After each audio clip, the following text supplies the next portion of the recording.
With the Bed Bath Beyond rally currently going on, GameStop looks like it is also getting a bit of a residual sugar rush. Hi everyone, I hope you're all doing really well. So today we're talking about GameStop Corp, ticker symbol GME, the stock that has made us all go, what the heck just happened? So it has been about 2 years since retail investors first got international attention as a real potential market force through the whole GameStop short squeeze play.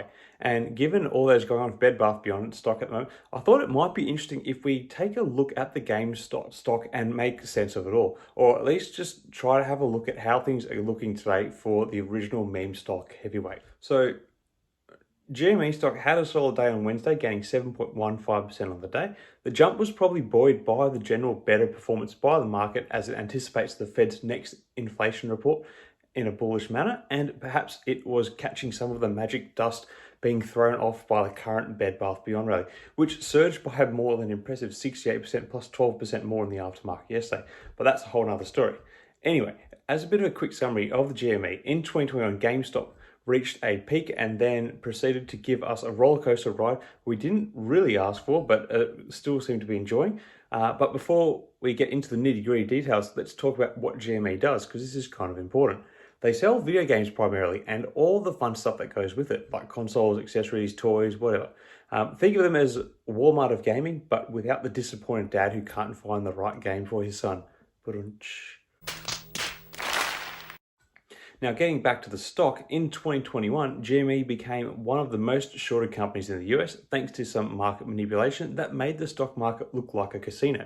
And then there was the Reddit effect, where a bunch of people on the internet decided to team up and drive the stock price up, much to the surprise of Wall Street.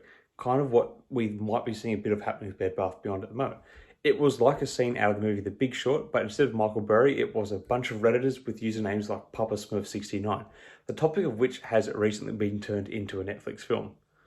Anyway, as we all know, all good things must come to an end, and the GameStop party ended with a hangover that was so bad, even the most diehard GME fans were ready to sell. And as a result, 2022 was a fairly bleak one for the stock. After adjusting for a stock split, GME stock is down over 80% from its peak. However, it hasn't been all downhill since those glorious days in 2021. In November 2022, GameStop had a decent month thanks to the holiday season. But as far as the stock went, December was a different story. It was like getting a Christmas present you really wanted, only to find out it was a pair of socks. Sorry, I've got a lot of these bad jokes in here. Anyway, one thing we can't ignore when it comes to analysing GameStop stock is its technicals. So let's have a quick glance at the chart from stockcharts.com. On a technical level, the weekly chart of GME is not looking great. The stock is clearly in a bearish trend and the possibility of further declines is there. We can see a falling channel on the chart, which is a bearish pattern, and the stock is trading below its moving averages. The first level of immediate support is located between the $10 and $12 mark. But if that level is broken, the next level of support is at around $7, which would be a new 52-week low if the stock manages to fall that far.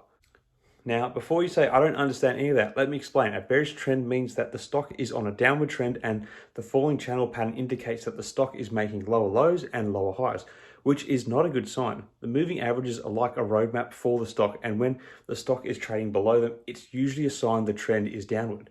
And about the support and resistance levels, you can think of them as floors and ceilings for the stock price. If the stock reaches a certain price and can't go lower, that's the support level. But if it breaks through that level, it can fall even further. And the opposite is true for resistance levels, which is the point at which the stock is unlikely to rise above. In conclusion, the technical chart of GameStop is not looking good. The stock is in a bearish trend and the possibility of a further decline is there. But of course, none of us know what will happen in the future. If you're thinking about investing in GME, I suggest you do your own research and consult with a financial advisor before making any such decisions. In the end, based on the negative cash flow seen in the company's third quarter report, it's likely that GameStop stock will continue to decline in 2023. As we just saw with the technical weekly chart of GME, this also shows a bearish outlook with the possibility of a further decline in the stock. So in my opinion, unless you're a masochist who loves losing money, it's perhaps best to steer clear of GME for now. But hey, who knows? Maybe in a few years we'll be talking about how we missed out on the resurgence of the once great meme stock. As always, I want to remind you that I'm not a financial advisor and this video is for informational entertainment purposes only. It's not a recommendation to buy or sell any securities. Please consult with your own financial advisor before making any investment decisions. Just because the market is a roller coaster doesn't mean you have to ride it. Thanks for watching. Until next time, everyone, may the markets trade in your favor. Cheers.